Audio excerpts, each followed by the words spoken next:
રાતના વાગી ગયા છે 12 અને આજે આપણે રાતના 12 વાગે વ્લોગ સ્ટાર્ટ કરી દીધો છે. તો તમે મારો વ્લોગ વિડીયો કન્ટિન્યુ કરજો, કારણ કે આપણે દિવસે કામ હોવાના કારણે આપણે દિવસે વ્લોગ બનાવી રહ્યા હતા, એટલા માટે આજે આપણે રાત્રે વ્લોગ બનાવી રહ્યા છીએ. તમે મારા વ્લોગને કન્ટિન્યુ કરજો. જય માતાજી.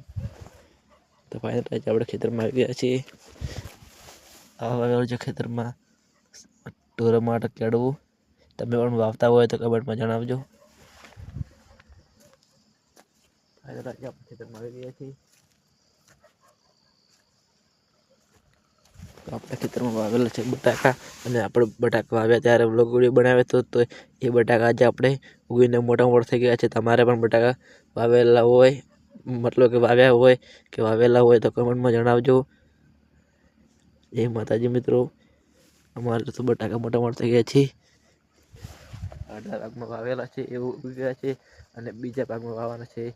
2-3 દિવસ પછી વાવવાના છે, એટલે ત્યારે વ્લોગ વિડીયો બનાવશું.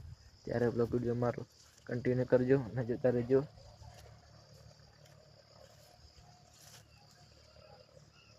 આપણે દિવસે ટાઈમ ના હોવાના કારણે રાત્રે વ્લોગ બનાવી રહ્યા છીએ. તો તમે અમારા વ્લોગને સપોર્ટ કરજો. લાઈક શેર અને સપોર્ટ કરવાનું ભૂલતા નહીં. આ છે રજકા બાજરી, આ પહેલા વાવેલી હતી અને એમાં આજે કેળું વાવેલું છે.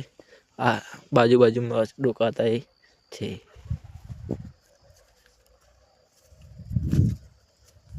અને આ છે એરંડા. તમે પણ વાવતા હોય તો કમેન્ટમાં જણાવજો. તો જય માતાજી મિત્રો. ફાઇનલ આપણે અહીંયા વ્લોગને એન્ડ આપીશું. તો આપણે મળીશું નવા વ્લોગ વિડીયો સાથે. ત્યાં સુધી જય માતાજી, જય દ્વારકાધીશ.